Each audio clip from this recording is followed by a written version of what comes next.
নমস্কাৰ মই ঋতুস্মিন শৰ্মা আজিৰ পৰা 6-7 মাহ পূৰ্বে আমি যেতিয়া কোভিড বা কৰোনাৰ কথা আপোনালোকক কৈছিলো তেতিয়া ভাবিছিলনে যে অসমতো এদিন ঘৰে ঘৰে কোভিড পজিটিভ ওলাব কিন্তু এই মুহূৰ্তত আজি আপোনাক কৰোনাৰ কথা ক'বলৈ নাযাওঁ বৰঞ্চ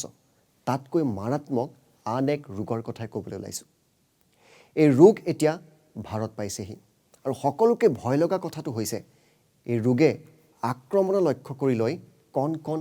শিশুসকলক যিসকল শিশু কৰোনাত আক্ৰান্ত হৈছিল আৰু কোভিড পজিটিভ হোৱাৰ পিছত তেওঁলোক সুস্থ হৈ উঠিছে সেইসকল শিশুহে এই ৰোগত আক্ৰান্ত হোৱাৰ সম্ভাৱনা থাকে আৰু ই অত্যন্ত ঘাতক হ'ব পাৰে এয়া মুম্বাইৰ ৱাডিয়া হাস্পাতালত 100 শিশু কোভিড পজিটিভ আৰু 100 শিশুৰ ভিতৰত 18টা শিশু PMISৰ শিকাৰ হৈছে কৰোনাৰ পৰা সুস্থ হৈ অহা শিশুৰ দেহত ধৰা পৰিছে এই নতুন মাৰাত্মক ৰোগ PMIS চিকিৎসকৰ মতে সময়ত ধৰা নপৰিলে এই ৰোগে শিশুৰ প্ৰাণো কাঢ়ে 10 মাহৰ পৰা 15 বছৰীয়া কিশোৰৰ দেহত এই ৰোগে ধৰা দিছে কিন্তু কি এই ৰোগ PMIS মানে কি এই ৰোগৰ লক্ষণসমূহ কি আৰু কোভিডে কেনেকৈ কঢ়িয়াই শিশুৰ দেহলৈ এই ৰোগ PMIS অৰ্থাৎ pediatric multisystem inflammatory syndrome America Britain Italy আদি কৰোনা আক্ৰান্ত দেশত প্ৰথমে এই ৰোগ কোভিডৰ পৰা সুস্থ হৈ উঠা শিশুৰ দেহত ধৰা পৰিছে আৰু প্ৰথমবাৰলৈ ভাৰতত ধৰা পৰিছে 18টি এনে শিশু এই তথ্যই চিন্তা বৃদ্ধি কৰিছে ICMRৰ ইতিমধ্যে WHOৰ ফালৰ পৰাও এই ৰোগক লৈ চিন্তা ব্যক্ত কৰিছে In the past weeks, reports from Europe and North America have described a small number of children being admitted to intensive care units with a multi-system inflammatory condition with some features similar to Kawasaki's disease and toxic shock syndrome. Initial reports hypothesize that this syndrome may be related to COVID-19. I call on all clinicians worldwide to work with your national authorities and WHO to be on the alert and better understand this syndrome in children. মুম্বাইৰ ৱাডিয়া হাস্পাতালৰ চিকিৎসক doctor Shakuntala প্ৰভুৱে ৰাজহুৱা কৰিছে নিম্নলিখিত এই লক্ষণসমূহ মাৰ্চৰ পৰা এতিয়ালৈ ৱাহিদ হাস্পাতালত 100 শিশু কোভিড পজিটিভ ইয়াৰে 18টা শিশুৰ PMISৰ লক্ষণ আছে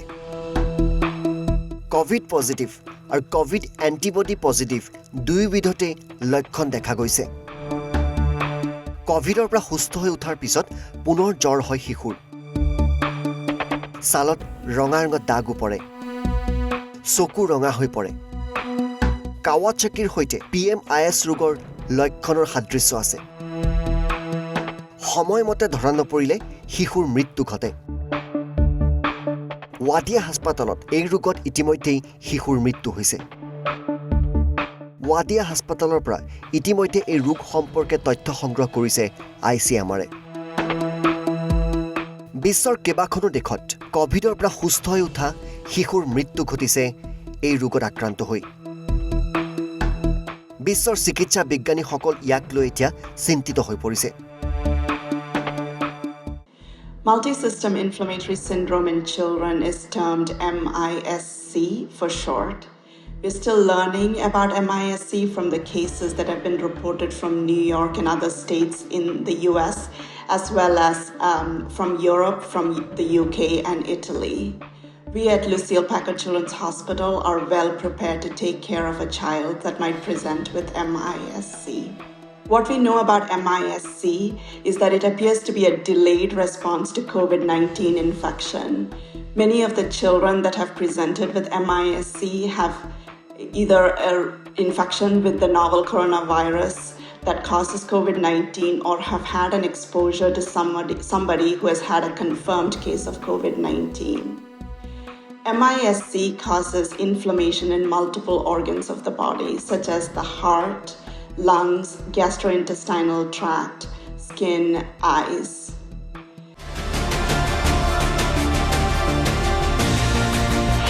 এই ৰোগে শিশুৰ হৃদযন্ত্ৰ, হাওঁফাওঁ, বৃক্ক, মগজু ইত্যাদি অংগত আক্ৰমণ কৰে। And essentially what this report told us was about 15 pediatric patients in New York between the ages of 2 and 15 were admitted to the hospital with severe systemic inflammation, so multi-organ system failure. And many of these kids were actually previously healthy, so it was a little bit of an alarming finding. And they all ended up in the intensive care unit, with a third of them on the ventilator and 50% of them requiring blood pressure support. So although the numbers are small, there's definitely a signal there, and it did set off alarm bells that this may in fact be linked to COVID.